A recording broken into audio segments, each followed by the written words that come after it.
Welcome back. This is the Ben Shapiro Show. So, a historic day and a historically, basically non-mattering day in a day that doesn't have any actual impact, because it turns out that everybody thinks what they think and nobody's mind is being changed, and the American people aren't super interested in this impeachment. Sad story for Nancy Pelosi and company. Joining us on the line to discuss is Tom Jipping. He's Deputy Director of the Edwin Meese Center for Legal and Judicial Studies and Senior Legal Fellow at the Center as part of the Institute for Constitutional Government at Heritage. Tom, thanks so much for joining the show.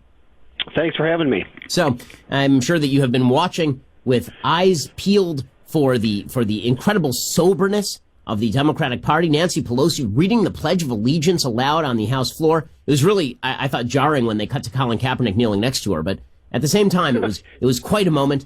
Yes, what did you make of this?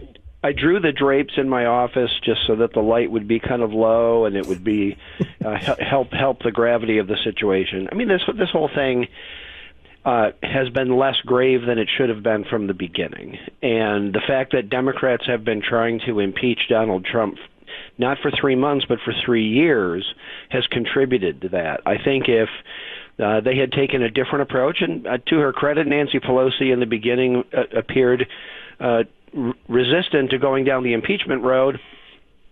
They had other options if they wanted to say something about what was troubling them about President Trump.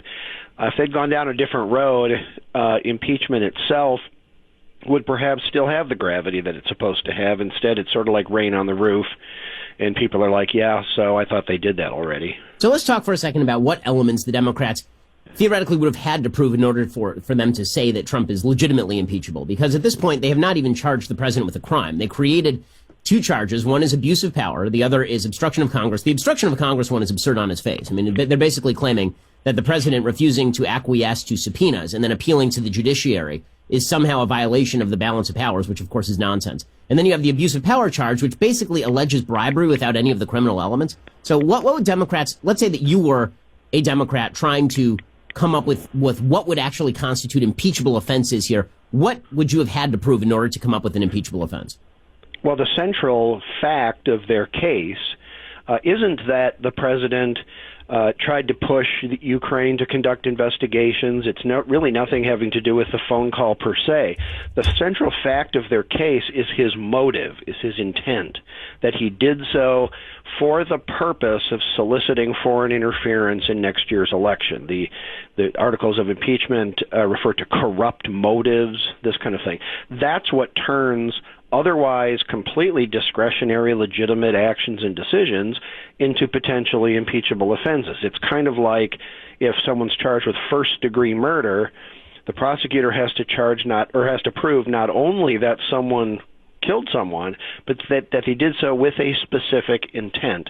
It's that intent that the Democrats have to prove, and there's literally no evidence for it. And this is the part that I find so astonishing. The Democrats know that they didn't prove intent, and that's why they didn't charge him with bribery. At the same time, you have Chuck Schumer in the Senate saying that Mitch McConnell needs to call all these members of the executive branch. Well, the fact is that the House could have called all of those members, waited for the judiciary to adjudicate, and then subpoenaed all of the various documents, which suggests to me that the Democrats knew that they were never going to get what they wanted here. What exactly is their political logic? Because this thing is not playing well for them politically. I mean, I think you're right in that analysis. Instead of basically punting to the Senate to try to complete what the House began in trying to get witnesses from the executive branch, the proper way to do it would be issue a subpoena.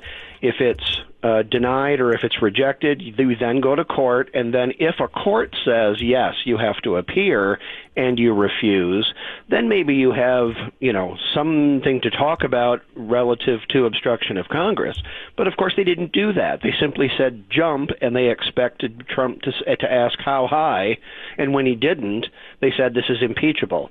I thought Majority Leader Mitch McConnell's floor speech yesterday morning responding to this nonsense was absolutely brilliant. He said it's not the Senate's job to fill in the blanks and to mop up after, a sloppy House impeachment. Our job is simply to try the impeachment that they give.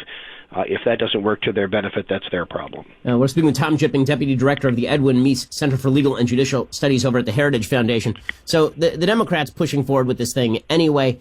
The political fallout is not going to be good for them. When this gets to the Senate, how fast do you think Mitch McConnell moves to get this thing off the table? Because there was some debate in Republican circles over whether they should try to stretch this thing out if it's not playing out for Democrats. If they should try to get Hunter Biden and Joe Biden to testify, for example, about Hunter Biden's relationships with Burisma, what Lindsey Graham has been talking about, bringing Rudy Giuliani forth, which honestly, I don't know why you would ever put Rudy Giuliani under oath for any reason whatsoever.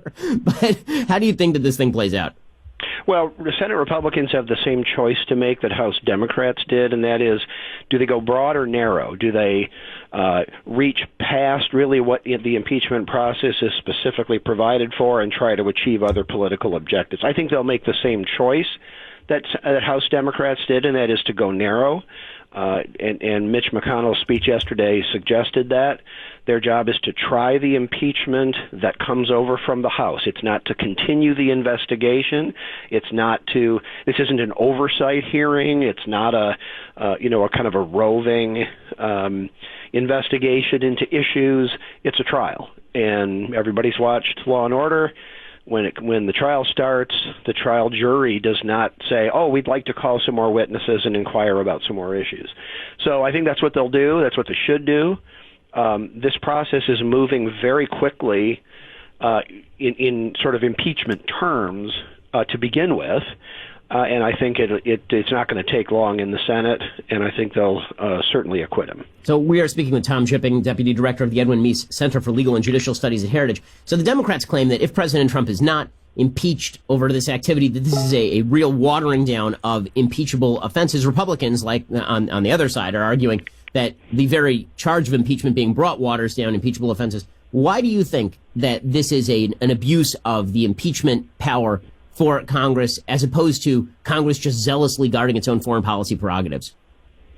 Well, first of all, the president is in charge of foreign policy, not the Congress. And I think the impeachment was provided for a specific purpose, and that is when a president, when his conduct is so serious that he literally cannot continue in office, this is the process by which he should be removed. Otherwise, our system of government is based on elections. The people of the United States get to pass judgment on what the president has or hasn't done and how he's done it. This, from the beginning, I think, frankly, it's the House that has watered down impeachment for going, using it, weaponizing it, using it for other purposes than that.